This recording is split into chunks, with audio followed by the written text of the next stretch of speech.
Hello everyone, welcome to our channel.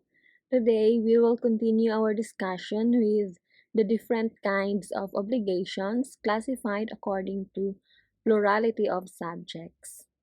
Now, this is in contrast to our previous discussion kasi yung sa alternative obligation, yun ay yung plurality of objects, di ba?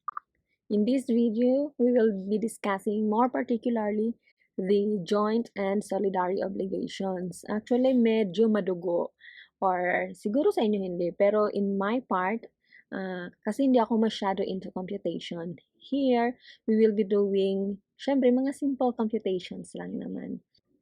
And hopefully, matulungan ko kayong intindihin ang mga provisions at sana hindi pa mas lalong naguluhan. Sana matulungan ko kayong maintindihan ang provisions or ang topic na to. Okay? So, simulan na natin.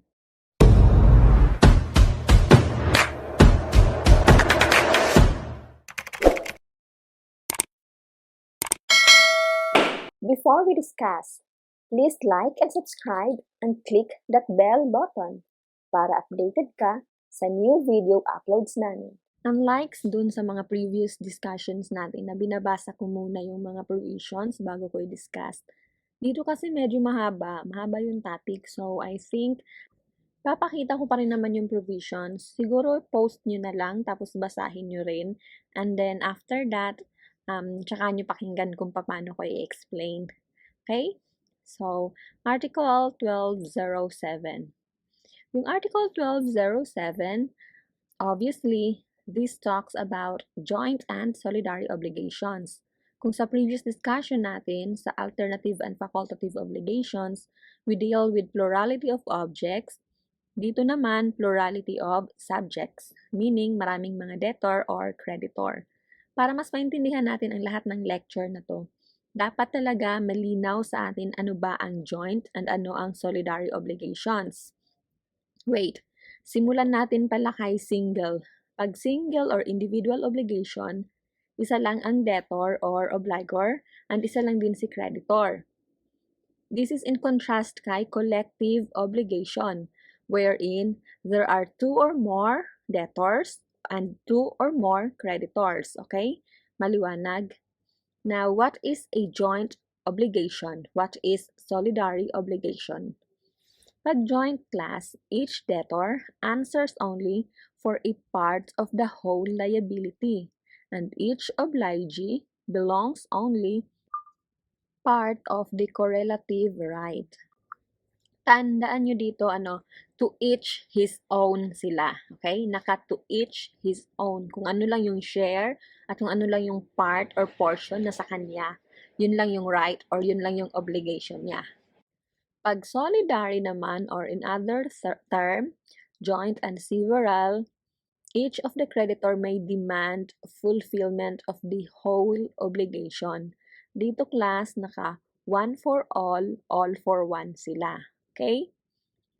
So, example, Pogi and Ganda are joint debtors of Beauty to an amount of 1 million pesos. So, Beauty can demand only from Ganda 500,000 pesos and 500,000 pesos din naman kay Pogi. Okay? Kasi joint. Tapos, pwede rin ganito pag joint. Pogi and Ganda are joint debtors of Luis, Bella, Pupay, and Impiang, who are joint creditors to an amount of 1,000 pesos. So, si Luis may demand only 125 pesos from Pogi and 125 pesos from Ganda. At pati si Bella, Pupay, at Impiang ay may parehong right to that of Luis. Kasi nga, joint, meaning to each his own. So, sa 1,000 pesos, apat silang maghahati-hati. So, they are entitled to 250 pesos each, diba? Iyong debtor ay joint rin. So, si Pogi at Ganda, meaning hindi pwedeng isa lang sa kanila yung magbayad ng lahat. Kasi nga joint, to each his own. So, each of his creditors have a right to demand from Ganda and Pogi 125 pesos lang. Malinaw ba? Kasi di ba 1,000 pesos, joint creditors. Hatiin natin into 4 kasi 4 yung creditors. So, tag 250 pesos sila. Tapos, sa 250 pesos, halimbawa si Bella, yung right niya, hindi naman niya pwedeng i-demand lang yun kay Pogi lahat. Kasi, joint debtors din silang dalawa ni Ganda. 125 pesos nun ay kukunin niya kay Pogi and 125 pesos ay kukunin niya kay Ganda para makuha niya yung 250 pesos shares niya. So, ganun din yung gagawin ni Pupay, Luis, tsaka Impiang. Diba? Okay? Now, suppose ganito. Itong same examples, tong dalawang example na rin, gawin naman nating solidary obligations. Pogi and Ganda are solidary debtors of beauty to an amount of 1 million pesos. Di ba ang sabi ko, pag solidary, one for all for one. Kung kaya, dito, si Beauty ay pwedeng mag-demand ng buong 1 million pesos either kay Pogi or kay Ganda. So, if nag-demand siya ngayon kay Pogi ng 1 million pesos at binayaran ni Pogi ng buo, di ba, ang swerte ni Ganda. So, ano ngayon ang right ni Pogi? Siya lang mag-isa yung nagbayad ng 1 million pesos to Beauty. Si Pogi ay pwedeng mag-ask ng reimbursement from Ganda in an amount of 500,000 pesos, which is yung share lang naman ni Ganda. Okay? Hindi niya rin naman pwedeng hingin yung buong 1 million. Malinaw ba? Kasi, sa 1 million na yun, 500 yung share niya at 500,000 yung share ni Ganda. Now, next, dito naman sa second example. Pogi and Ganda are solidary debtors of Luis, Bella, Pupay, and Impiang, who are solidary creditors to an amount of 1,000 pesos. Pag ganito, mas madaling mag-compute. Any creditor, kahit kanino kay Luis, Bella, Pupay, and Impiang, ay pwedeng mag-demand ng buong obligation sa kahit kaninong debtor din, either kay Pogi or kay Ganda. And in return, kung sino man sa mga creditors ang mag-demand ng full payment, halimbawa si Luis, siya ngayon ay may obligation to give Bella, Pupay, and Impiang an amount of 250 pesos each. And sa part naman ng debtor, kung sino man yung nagbayad ng buo, ay may right rin na mag-claim ng reimbursement sa kapwa niya debtor. So, ayan, sana talaga mas naintindihan nyo, okay? Kasi magpo-proceed na tayo dun sa provisions ng Article 1207. Ang sabi, the concurrence of two or more creditors or two or more debtors in one and the same obligation does not imply that each one of the former has a right to demand, or that each one of the latter is bound to render entire compliance with the prestations. Diba? Joint yung dinidescribe niya, joint obligation. At ang sabi, there is a solidary liability only when the obligation expressly so states, or when the law or the nature of the obligation requires solidarity. So, ang sabi ni Article 1207, yung rule or general rule, joint obligation. Tapos, exceptions, magkakaroon lang daw ng solidary liability if, number 1, when the obligation expressly so states, or when the law or the nature of the obligation requires solidarity. So, pag hindi pasok sa exceptions na to, meaning joint obligation, to each his own. Okay? Hindi yung one for all for one. Now, question. Pwede bang joint on the side of the creditors and solidary on the sides of the debtors?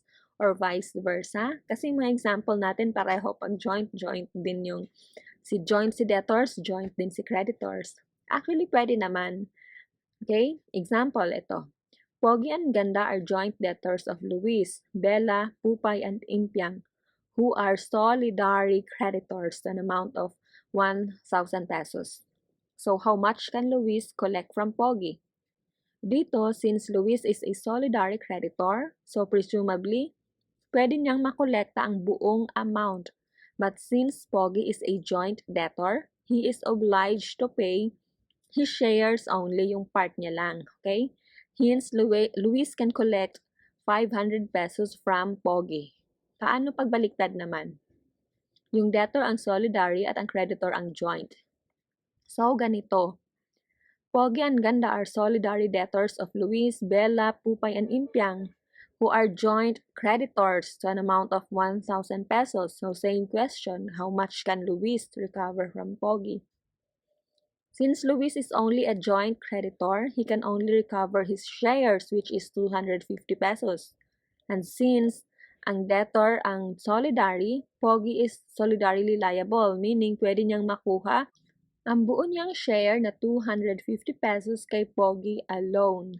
Hindi na kailangang 125 pa kay Ganda or 125 pa kay Pogi. Pwede niya nang kunin kay Pogi yung buong 250 pesos na share niya.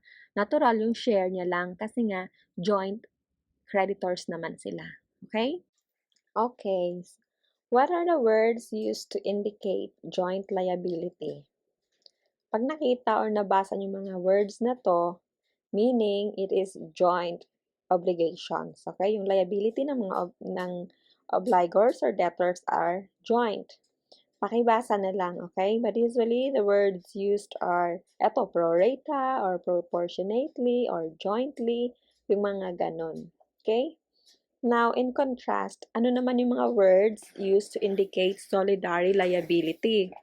Actually, it's not necessary that the agreement should employ precisely the word solidary in order that an obligation may be so considered as a solidary obligation. It is sufficient that the obligation declares, for instance, that each one of the debtors can be compelled to pay the entire or the whole obligation or can be proceeded against for the full amount of the obligation or that demand may be made against any one of them. Yung mga ganon. Meaning, solidary obligation siya. So, that's it. Proceed tayo kay Article 1208. Actually, this is karugtong lang nung 1207. Yung concept niya, yun pa rin. Ito pa rin yung presumption that the obligation is joint. Again, hindi ko na babasahin. Kayo na yung magbasa. Pa-post na lang if gusto nyo. Or kung nabasa nyo na, tuloy-tuloy na tayo. So, this provision is in support to the previous one. This provision provides for a presumption na pag mayroong two or more debtors or mayroong two or more creditors, pinipresume niya na the obligation is joint. And so, as a consequence, the debt shall be presumed to be divided into as many equal shares as there are creditors or debtors, and the credits or debts being considered distinct from one another. Okay? So, yung credits at yung debts, kini-consider siya as distinct. Okay? Distinct shares. Yung iba't ibang shares ng debt or credits are considered distinct from one another. So, let's discuss na rin kung ano ba yung mga consequences ng joint liability. First, vitiated consent on the part of one debtor do not affect the others. So, example, Pogi and Ganda are joint debtors of beauty to an amount of 1,000 pesos. So, if yung consent ni Pogi was obtained by fraud or through force or intimidation, yung mga ganon, so, hindi magiging liable si Pogi kasi nga, through fraud yung consent niya. Pero si Ganda will still be liable for 500 pesos dahil nga, yung dalawang utang, yung share ni Pogi at ni share ng obligation ni Ganda are distinct from each other. So, hindi maapektuhan yung share ni Ganda. May obligation pa rin siyang magbayad ng 500 pesos. Second, insolvency of one debtor does not make others responsible for his shares. So, ganito, Pogi and Ganda are joint debtors of beauty to an amount of 1,000 pesos pa rin. Paano pala if naging insolvent si Pogi? Wala nang kakayahang magbayad, yun 'di ba, yung insolvent. So magkano ngayon ang babayaran ni Ganda? Kailangan niya bang bayaran yung share pati ni Pogi? Thus, she needs to pay 1,000 pesos. Tapos, so ano, papaluwal siya sa utang ni Pogi? Parang ganon. Since distinct nga yung share nilang dalawa, so Ganda will only pay 500 pesos. Yung share niya lang din yung babayaran niya. Kasi nga, they are joint debtors after all. Tapos, demand by the creditor on one joint debtors puts him in default, but not the other since the debts are distinct. Yun pa rin. Yun yung mga ganung concept pa rin. Okay? Ito naman sa last phrase, huwag natin kalimutan. May sinabi rito, subject to the rules of court governing the multiplicity of suits. Ang ibig sabihin lang naman ito is that, ganito, ordinarily, once creditor, yung isang creditor, magsusu or magpa-file lang din siya ng action against one debtor for its share or obligations.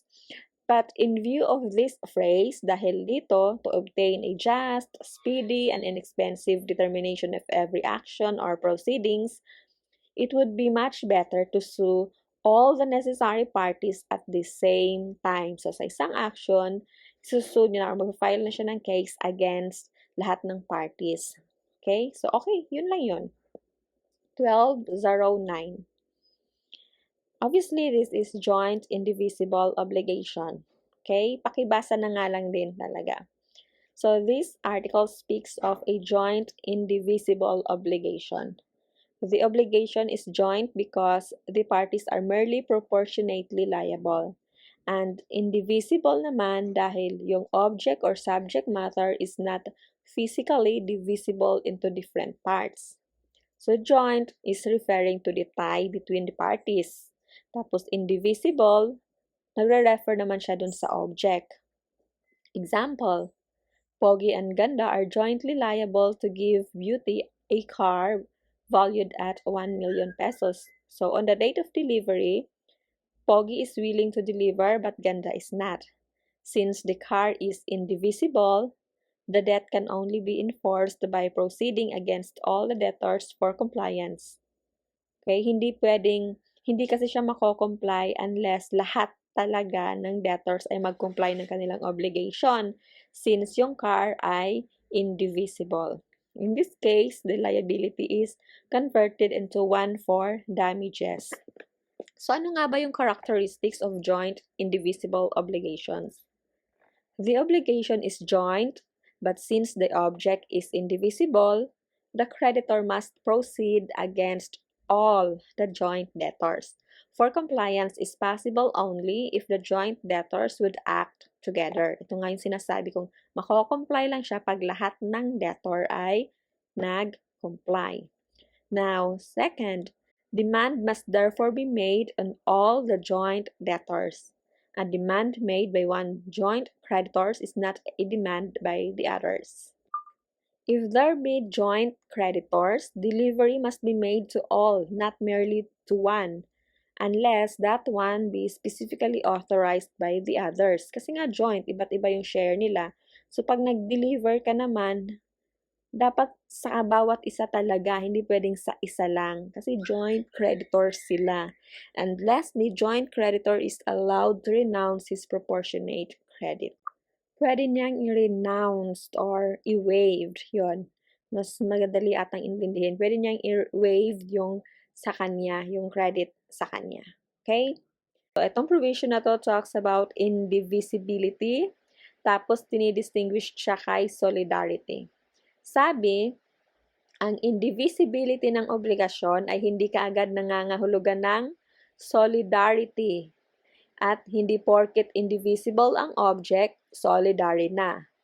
Same rule din naman pagbaliktad. Ang solidarity ng obligation does not itself imply indivisibility. Yun nga ang example natin kanina, joint tapos indivisible pa, di ba? Basta yung dalawa are not the same. Indivisibility refers to the subject matter or the object of the obligation. Tapos pag sinabi mong solidarity, refers to the tie between the parties. Okay? Yung relasyon ng parties. Example, Pogi and Ganda are jointly liable to deliver to Beauty a particular car. Dito, yung prestation is indivisible. Pero, yung liability ni Pogi and Ganda are joint. So, since we have a joint indivisible obligation, which is also discussed kanina ng 1209. Now, if another example, if Pogi and Ganda oblige themselves solidarily to give the car to Beauty, we have a solidary indivisible obligation naman. The obligation is indivisible kasi nga to give a car. Yung object yung titignan natin, di ba? Tapos, yung relationship ng dalawa na debtor is solidary. So, solidary indivisible obligation. Now, to put it in another way, we have a solidary obligation kasi yung subject matter is indivisible. Now, ang sabi rin naman is solidary obligation does not necessarily mean that the obligation is also indivisible. So, halimbawa, Pogi and Ganda promised in solidum to Beauty 10,000 pesos. So, here we have an example of a solidary obligation tapos divisible kasi yung object is to pay 10,000 pesos. So, solidary divisible obligation. Now, if ganito, Pogi and Ganda are jointly liable to pay Beauty 10,000 pesos, here we have a joint tapos divisible obligation. Since money is divisible, di ba nga? So, joint divisible obligation to. Since nagdi-discuss na rin tayo ng solidarity, let's discuss on the kinds of solidarity. According to the parties bounds, we have passive solidarity or active solidarity. Passive, pag on the part of the debtors. So, when any one of them can be made liable for the fulfillment of the entire obligations. Pag active naman, meaning on the part of the creditors. So, anyone naman sa mga creditors can demand fulfillment of the entire obligations. Tapos, meron din tayong mixed. Pag sinabi mong mixed, either. So, meaning may solidarity in the part of the debtors and in the part of the creditors. So, each one of the debtor is liable to render, and each one of the creditor has a right to demand entire compliance with the obligations. Okay? Tapos, naka-classify din siya according to source. It could also be conventional solidarity or legal solidarity. Conventional when it is agreed upon by the parties. Tapos, legal solidarity naman, from the word itself, legal, it is imposed by law. Yung mga examples dito, ito, ipopost na lang ko na lang dito, okay? Please familiarize yourself. I will not tackle this one by one kasi nga, it will take time. Baka maubos yung oras natin and napakalayo pa natin para tapusin tong discussion ng joint and solidary obligations. So, kayo na yung magbasa niyan. For now, proceed na tayo sa 12.11. Article 12.11. Solidarity may exist, although the creditors and the debtors may not be bound in the same manner and by the same periods and conditions. So, solidarity despite different terms and conditions. So, pwede siyang uniform when the parties are bound by same stipulations or clauses. So, lahat ng parties pareho lang yung terms and conditions ng kanilang obligation and rights. So, pwede rin namang non-uniform or varied. Dito naman, when the parties are not subject to the same stipulations or clauses. Halimbawa, ganito. Example ha, Pogi and Ganda are solidarily bound themselves to pay 1 million pesos to Luis, Bella, Pupay, and Dimpiang, subject to the following terms and conditions. Number 1, Luis' terms is payable on demand. Bella's share will be due on December 25, 2020. Impiang will get only her share if she passes the bar exam. And Pupay will get her share only if she paints the house of beauty. So yan, di ba? That is an example na nag-i-exist yung solidarity although the creditors and the debtors may not be bound in the same manner and by the same periods and conditions.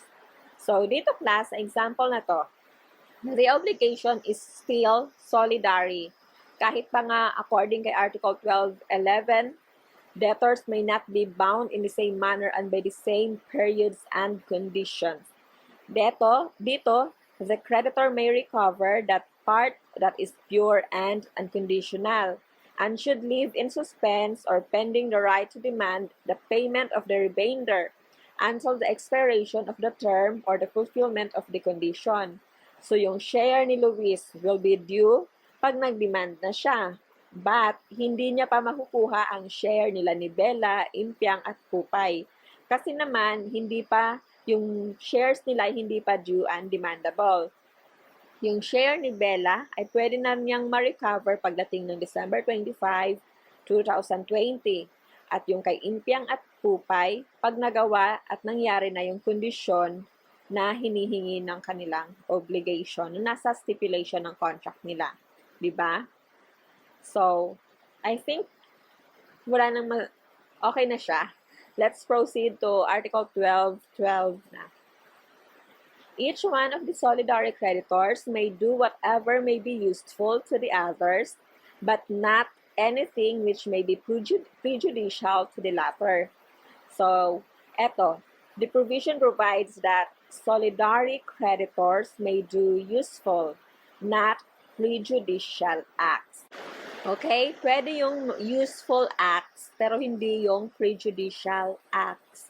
So, example, yung pag-demand. Pwedeng mag-demand yung isang creditor, si solidary creditors, in behalf of his other creditors. Kasi useful naman yun, beneficial yun to his or her other creditors.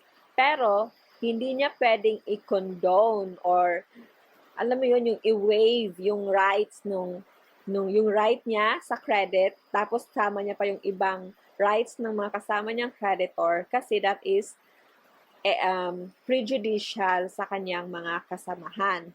Okay? So, if ganon, pag nag-waive siya ng rights, so the obligation is extinguished, but kung sino man yung nag-waive, siya ay magre-reimburse sa mga kasama niyang hindi nag-waive ng credit. Siyempre, sila ay makakatanggap pa rin ng shares nila. Okay? So, Article 12.13. A solidary creditor cannot assign his rights without the consent of the others. So, this article talks about the solidary creditor's right to assign. Now, general rule, supposedly, si solidary creditor cannot assign. Yung exception is when other creditors consent. So, kung lahat naman ng mga kasama niyang co-creditors or co-solidary creditors niya ay nag-consent, pwede naman. Kasi nga daw, essentially, solidary obligations implies mutual agency and mutual confidence. Di pa nga? Naka all for one for all sila.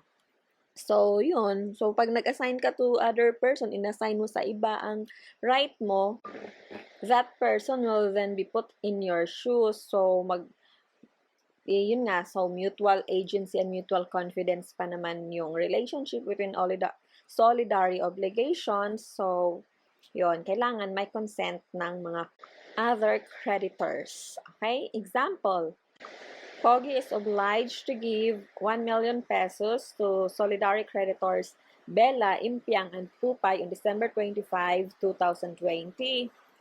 Tapos, if on December 20, bago pa nag-December 25, si Bella, inassign niya yung kanyang right to Beauty. Dito, class, Beauty cannot collect the obligations on the due date because the assignment is invalid. Diba? Kasi walang consent ng mga creditors, ng mga kapwa solidary creditors ni Bella. Pero take note din pala, Bella may assign her right sa kay Pupay kasi hindi naman si Pupay other person. Si Pupay ay kanyang co-creditors. Pwede naman yon ina-allow kasi wala namang bago. Diba? Yung mutual agency and mutual confidence na ina-apply or ini-imply ng solidary obligations ay wala namang pagbabago kung sa kapwa co-creditor mo lang din inassign yung right mo. Right? So, question, supposing after the assignment of Bella to Beauty, si Pogi ay binayaran din naman si Beauty. So, is the obligation extinguished? No. Because the assignment in the first place is invalid. Okay? It is not valid. So, what will happen to the payment made by Pogi to Beauty? Dito, Pogi may recover the payment made to Beauty. Under what rule? Of course, don't forget Zulosyo and Debete or unjust enrichment. Kasi nagbayad siya when after all, Beauty has no right to receive. So, yun, unjust enrichment. So, proceed tayo. Article 12:14. The debtor may pay any one of the solidary creditors, but if any demand, judicial or extrajudicial, has been made by one of them, payment should be made to him. So, etong provision na to answers the questions, to whom must the debtor pay? Okay? Kanino ba dapat magbayad si debtor? Kasi nga naka-solidary creditor sila, all for one, one for all. So, sabi, general rule, to any of the solidary creditors, kahit kanino sa kanila pwede. Nga, all for one, one for all naman, di ba? Pero pag may isang nag-demand in behalf of the others, dapat sa kanya ka magbabayad. Diba? Yun yung exceptions. When one, judicial or extrajudicial, when a demand, judicial or extrajudicial, has been made by one of them, payment should be made to him. Dun sa creditor na nag-demand. So, Article 12:14 is applicable not only in cases of active solidarity but also where the solidarity is mixed, although the singular debtor is employed. In case of mixed solidarity, the debtor upon whom no demand has been made may pay any one of the solidary creditors pa rin. Okay? Example, Pogi, Ganda, and Beauty are solidary debtors of Pupay and Impiang. Solidary creditors for 30,000 pesos. Pupay makes a demand to Pogi. So question, to whom Pogi should pay? Answer, to Pupay because siya yung nag-demand, di ba? I-suppose ganito, ang binayaran ni Pogi ay si Impiang. Is the obligation extinguished? No, because the law is clear. Ang bayad ay dapat sa nag-demand ng payment. Pero syempre, yung bayad kay Impiang extinguishes the obligation as to Impiang, but not as to Pupay. Kasi si Pupay ay nag-demand, dapat sa kanya rin. Dapat yung bayad ay sa kanya. Yun. Okay? So, Article 12:15. Novation, compensation, confusion, or remission of the debt. So medyo maraming legal terms and I doubt if alam nyo na to. Pero if ever alam nyo na, okay, that's good. Pero para sa hindi pa nakakaalam, kasi madidiscuss na rin naman natin to in Chapter 4 when we reach the topic about the extinguishment of obligation. But since na-mention na rin naman talaga dito, let me just define na lang. Pero ano lang, yung passing or yung hindi na natin kailangang i-discuss in detail muna. Save natin yon sa next chapter, next video. Okay? So, sabi, novation, compensation, confusion, or remission of the debt made by any one of the solidary creditors or any of the solidary debtors shall extinguish the obligation. So, yan. Yung apat daw ay makakapag-extinguish ng obligation. So, ano nga ba? First, ano nga ba si novation? Talakayin na natin first. Novation, Article 1291. Sabi, novation is the modification of an obligation by 1. Changing its object or principal obligation. 2. Substituting the person of the debtor. Or subrogating a third person in the rights of the creditor. But to better understand, kailangan talaga natin ng example. Maraming example. So, okay. Pogi and Ganda are solidary liable to Pupay and Impiang. Solidary creditors pa rin for the payment of 1 million pesos. Okay na yung usapan. Okay na yon, settled na. Tapos later, the parties agreed na instead of paying 1 million pesos, ibibigay na lang ni Pogi ang kanyang sasakyan, yung car niya. So, dito, yung obligation to pay 1 million pesos was extinguished. Pero nag-create ng new obligation, which is to deliver the car of Pogi. So, nagkaroon ng modification as to the object of the obligation. Now, question. Suppose it was only Pogi and Pupay who agreed on the novation. Is Ganda bound to comply with the novation? Answer. No, because she did not consent to the novation. So, another question. Dito naman sa part ng isang creditor kay Impiang. So, ano ngayon yung right ni Impiang? So, ang right ni Impiang is to proceed against Pupay. Kasi, ang sabi ng Article 12.15, he who collects the debt shall be liable to the others for the share in the obligation corresponding to them. Okay? Mag-proceed tayo with compensation. Bilisan lang natin to. Okay? Passing. So, next, yung compensation. Ang compensation naman, class, is when two persons in their own right are debtor and creditor of each other. As simple as when Pogi owes Ganda 1,000 pesos and then Ganda owes Pogi 1,000 pesos rin. Ganon. So, pwede kasi sa compensation, total or partial. Pag total, extinguished yung obligation. Example ba? Okay. Example sa compensation. Pogi and Ganda, Solidary debtors of Pupay and Impiang in an amount of 400,000 pesos. But si Pupay rin ay may utang kay Pogi na 400,000 pesos din. So dito, since Solidary naman, ang Solidary debtors and creditors naman sila. So si Pogi and Pupay are now in their own right debtor and creditor of each other. So, automatic extinguish yung obligation by virtue of compensation. Pero, syempre, si Ganda, hindi naman basta ganun na lang din yon. Ganda was benefited kasi yung credit ni Pogi ang naipambayad, di ba, sa kanilang obligasyon. So, si Ganda ngayon ay dapat rin na magbayad ng 200,000 pesos kay Pogi. And dito naman sa mga creditors, si Impiang ay may right din. So, her right should not be prejudiced. So, she can recover her share naman na 200,000 kay Pupay. Right? Ito na rin yung ibig sabihin ng second paragraph ng Article 12.15. Anyway, paano naman if partial lang? Like if yung utang pala ni Pupay kay Pogi ay 400,000, hindi 400,000 pesos but 150,000 lang. So dito, nag-i-exist ang partial compensation. I-deduct lang natin yung 150,000, so yung remaining na 250,000 ay magsasubsist. Ganun pa rin. Ganun lang siya. So now, confusion. Confusion or merger. Dito class, yung character ng debtor at creditor is merged into one and the same person. Okay?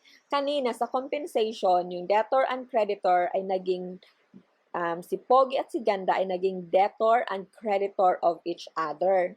Dito talaga sa confusion, yung character ng debtor at ng creditor ay nag-merge sa iisang tao, one and the same person.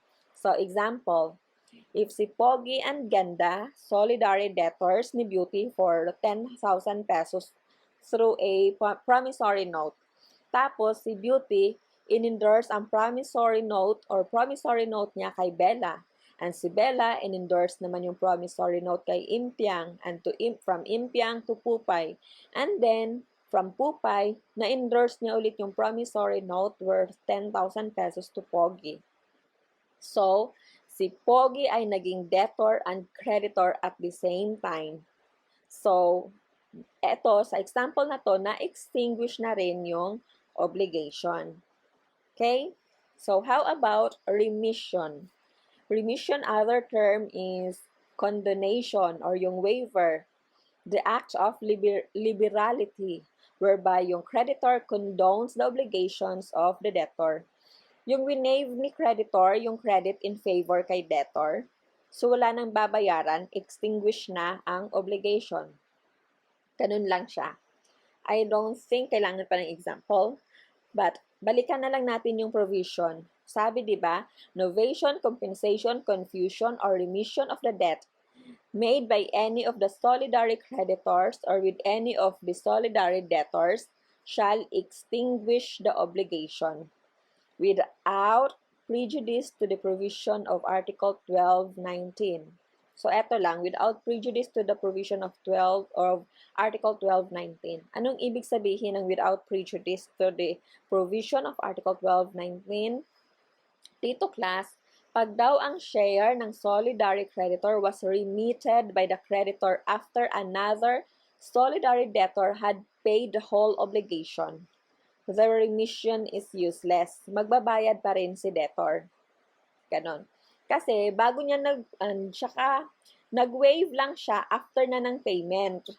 So useless na rin. Bakit i-waive pa ba? Ibayad na rin naman. What's there to waive pa? Diba? So anyway, we will discuss this later. For now, proceed tayo kay Article 12.16.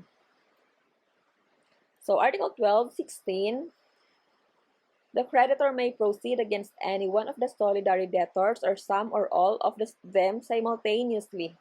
The demand made against one of them shall not be an obstacle to those which may subsequently be directed against the others, so long as the debt has not been fully collected. So, yung right of creditor, ito yung right of creditor to proceed against any solidary debtor. We answer the question, against whom creditor may proceed for payment. Kanino daw ba? Kanino siya maniningil? Ang sabi ni 12.16, against any, some, or all of the solidary debtors. Kahit kanino sa kanila or kahit sa lahat sa kanila, pwede. It reiterates the rule that in solidary obligation, sa passive solidarity, anyone or some or all of the solidary debtors simultaneously may be made to pay the debt so long as it has not been fully collected. Okay? Example, Pogi and Ganda, solidary debtors of beauty to an amount of 1 million pesos. So either kay Pogi or kay Ganda ay pwedeng magbayad ng whole amount na 1 million pesos. Pwedeng singilin, okay? At pwede rin naman na mag-collect lang si Beauty ng 500,000 pesos each sa dalawa. That's it. That's Article 12.16. Madali lang naman siya. Proceed tayo kay 12.17. Medyo mahaba, okay? Ay, hindi ko na babasahin. Post nyo na lang, tapos pakibasa. Pagtapos nyo na, okay, play nyo ulit. Ito yung explanation ko dito. Etong article na to, it gives rise to the effects of payment by a solidary debtor. So, do we need to define payment? Wag na. We will discuss this thoroughly naman in the next chapter. So, dun maiintindihan nyo yung payment. Pero as of now, okay na rin naman yung isipin nyo na yung payment, yung bayad. Okay, yan lang muna. I think the first paragraph of this article is self-explanatory.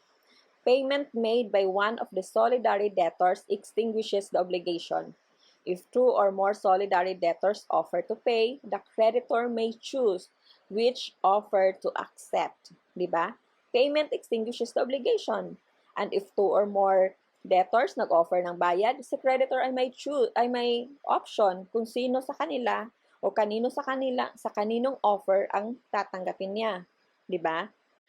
Example pa rin tayo. Pogi and Ganda are solidary debtors of beauty to an amount of 1 million pesos. Pogi and Ganda offer to pay. So, si Beauty ngayon ay may right to choose as to whose payment ang tatanggapin niya. Suppose, Pogi paid the whole amount of 1 million pesos. So, si Pogi ngayon ay pwedeng mag-ask ng reimbursement from Ganda and plus interest pa daw. Yan yung sabi ni second paragraph ng Article 12.17. Yun. Sabi pa nga, if paid after maturity, interest shall run from the date of payment until reimbursement is made. If paid before maturity naman daw, interest shall run from maturity until reimbursement is made. So in our example, kay Pogi and Ganda, if Pogi paid on due date, he can ask reimbursement from Ganda without interest. Pero if si Ganda ay nagbayad lang kay Pogi, nag-reimburse lang siya kay Pogi after 1 year na from the date nung nagbayad si Pogi, then she needs to pay an interest from the due date up to the time na nagbayad siya ng reimbursement. Now, suppose, before maturity, nagbayad na si Pogi kay Beauty. Let's say, 1 month before pa ng maturity ng utang. Halimbawa, nagbayad siya ng November kahit na yung maturity talaga ng utang is December pa sana. So, can Pogi collect from Ganda an interest from November? No, kasi hindi pa naman due at that time. Sa December pa talaga magsa-start yung interest. Okay? But wait, before I forget, importante rin to, yung last paragraph ng Article 12.17. Dito naman, if yung isa sa mga co-debtor ay naging insolvent bago pa siya mag-reimburse. Well, to better understand, mas maganda at example na lang tayo, okay? So, eto, mag-create na lang tayo ng bagong example. Halimbawa, Bella, Impiang, and Pupay are the solidary debtors of Beauty for an amount of 1 million pesos. Bella paid Beauty the whole amount of 1 million pesos. Obviously, yung pagbabayad ni Bella ng 1 million pesos kay Beauty gives her the right to demand reimbursement from Pupay and Impiang, each with interest from the date of the payment. Unless si Bella hindi naman entitled sa reimbursement sa interest for any payment kung nagbayad siya before yung due or yung maturity ng 1 million pesos. So, the obligation of Impiang and Pupay to reimburse Bella with interest will arise only upon the maturity of that obligation. Now, eto ngayon yung last paragraph. Ito yung sinasabi. However, after ng pagbayad ni Bella, kung si Pupay ay naging insolvent, wala na siyang kakayahang magbayad or mag-reimburse kay Bella. And so, the last paragraph ng Article 12.17 says that such share shall be borne by all his co-debtors in proportion to the debt of each. Yun yung sabi ni 12.17. So, meaning, si Bella at si Impiang shall bear their insolvency, the insolvency of Pupay in proportion to their shares. Hence, Bella can still ask Impiang to pay an additional sum. So, yung hihingin ni Bella kay Impiang is yung reimbursement ng share ni Impiang plus an additional sum, which is yung katumbas naman ng reimbursement dahil sa insolvency ni Pupay. So, in proportion yon sa share ni Bella at ni Impiang. Of course, Bella and Impiang can later on recover from Pupay pag nag-improve naman yung finances ni Pupay. Okay? That's it. So, Article 12.18. Payment by a solidary debtor shall not entitle him to reimbursement from his co-debtors if such payment is made after the obligation has prescribed or become illegal. So, ito yung nagdi-discuss ng effects ng payment when the obligation has already prescribed or has become illegal. So, again, yung rule, diba, is when a solidary debtors pay the obligation, pag isa sa mga solidary obligation nagbayad, binayaran niya yung ng obligation ng as a whole, di ba? He is entitled to reimbursement from his co-debtors. Siyempre, siya lang mag-isa nagbayad, so manghihingi siya ngayon ng reimbursement sa mga kapwa niya, debtors. Si Article 12.18 mentions two cases, dalawang scenarios, kung saan yung paying debtor, yung nagbayad na debtor, cannot get any reimbursement. Okay? Dito, ano yung sitwasyon kung saan hindi mari-reimburse si paying debtor? First, when the obligation has prescribed, and second, when the obligation becomes illegal. So, eto, example. Pag nangyari yung dalawa, it has prescribed and or has become illegal, tapos nagbayad pa rin siya. Okay? Eto, example. Pogi and Ganda solidarily bound themselves to give Beauty some drugs worth 1 million pesos. Later, a law was passed prohibiting the transactions of said drugs, and so declares the drugs to be outside the commerce of man. Knowing this, si Pogi voluntarily delivers. Binigay pa rin niya yung drugs worth 1 million pesos to Beauty. So, question, may Pogi gets reimbursement from Ganda sa share ni Ganda sa obligation? Of course, no. Article 12.18 says so. So, payment made by a solidary debtor shall not entitle him to reimbursement from his co-debtors if such payment is made after the obligation has become illegal. Okay? Yun yung example doon. So, Article 12.19, malapit na tayo. Last 3 articles. At 3 ba? 19, 20, 21, 22, 4 pa pala. So, the remission, eto. Karigtong to ng 12.15 kanina, pero dinaanan na rin naman natin. So, effect of remission of share after payment. So, naunang nagbayad, ginawa muna ang pagbabayad bago may remission or waiver. So, ang sabi, the waiver is of no effect. Wala nang obligasyon pang i-waive kasi. Diba? Bayad na nga eh. So, ano pa yung i-remit? Pero class, if yung remission is made, nauna yung pag-waive bago pa yung payment, so ano na mangyayari doon?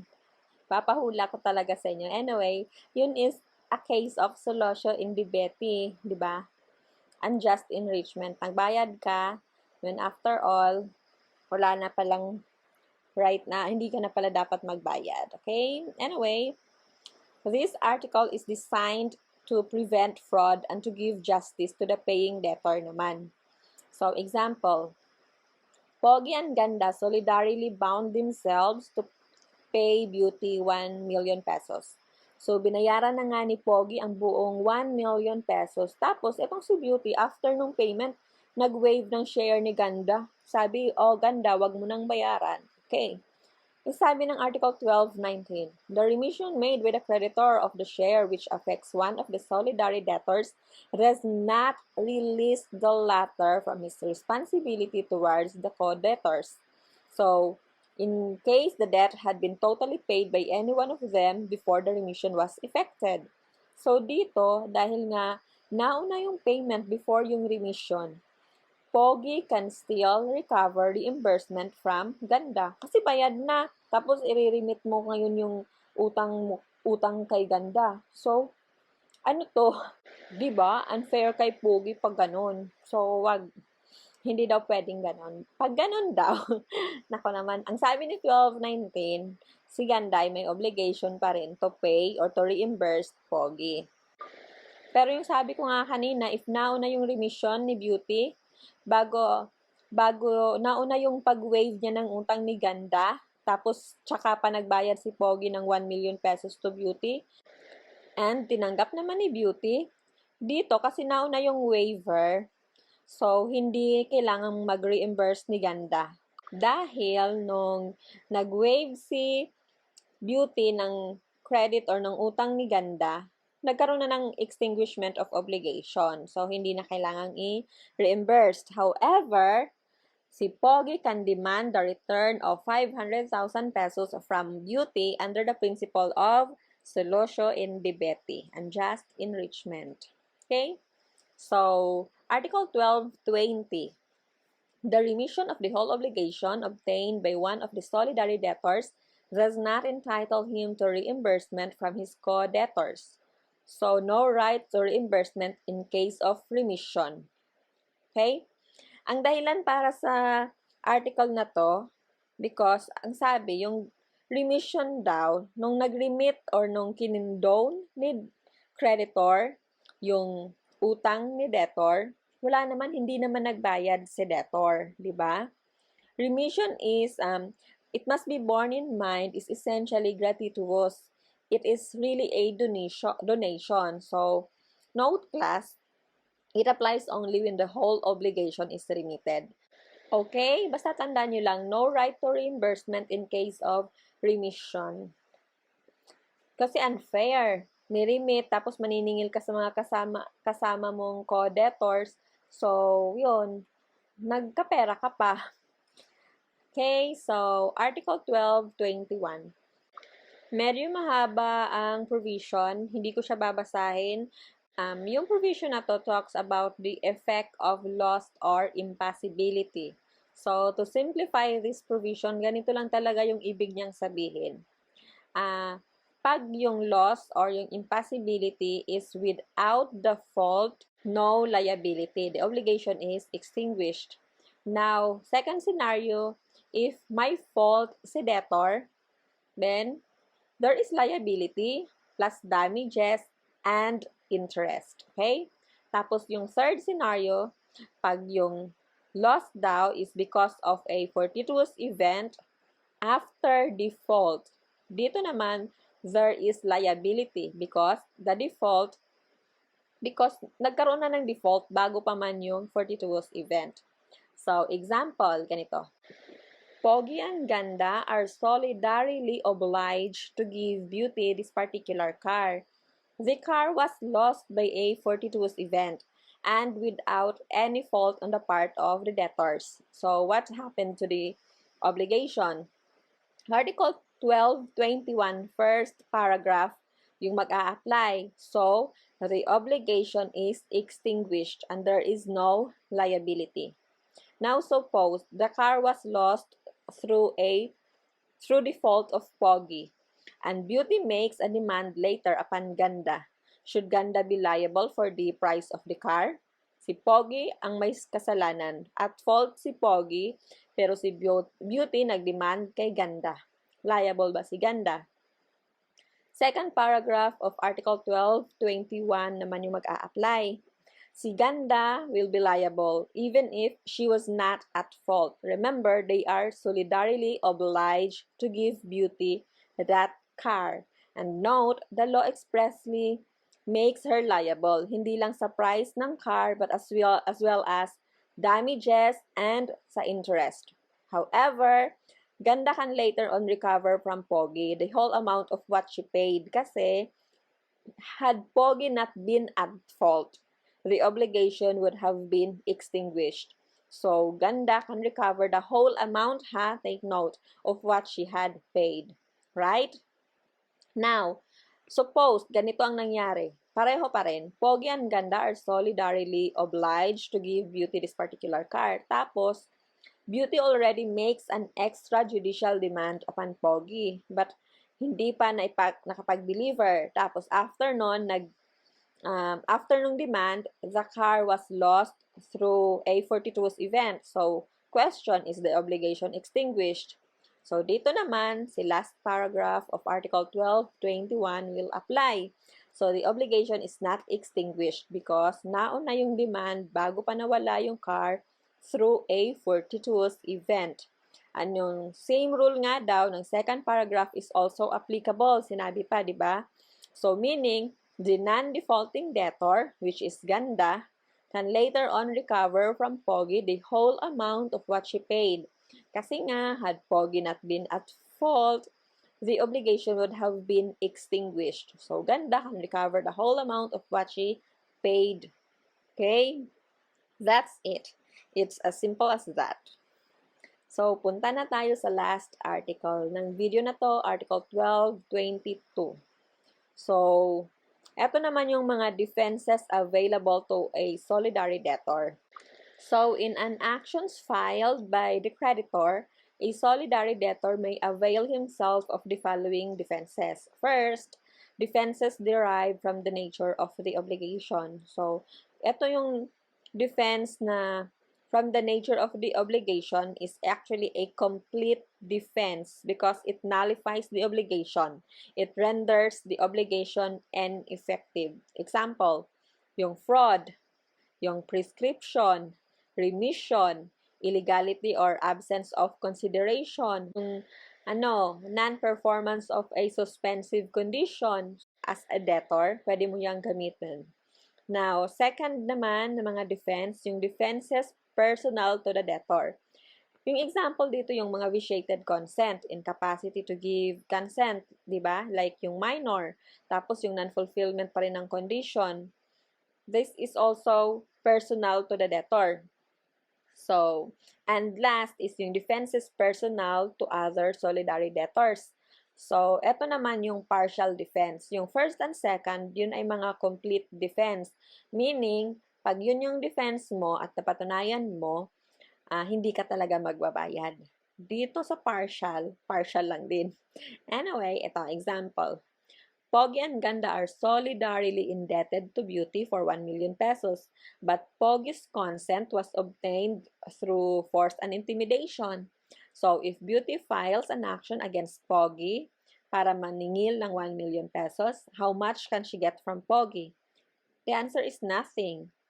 For as to Pogi, he has a complete defense. Had it not been due to the fact that his consent was obtained through force and intimidation, he would not have been involved after all. Wala naman talaga siyang dapat bayarang 1 million pesos, di ba? So now, if Beauty files an action against Ganda, so ito kay Ganda naman, how much can Beauty get? Dito, si Ganda can set up the defense that Pogi's consent was obtained through fraud and intimidation or whatever. Tapos, pero, yun is only partial. Partial defense lang. Kasi ito yung defense personal to the other solidary debtors. So, dahil partial lang naman, Ganda can still be liable up to 500,000 pesos yung sa share niya. Right? That's it. Thank you for watching till the end. If there's something that confused you, please comment down below. I will try to answer. But, wag naman yung mga questions na talaga napapa-answer nyo sa akin. Yung mga questions ng exams nyo. But as to how to understand the law better, I will try to answer. Okay? Thank you for watching. Thank you for watching. If you want to see more, please like and subscribe and click that bell button para updated ka sa next video upload namin. Thanks again.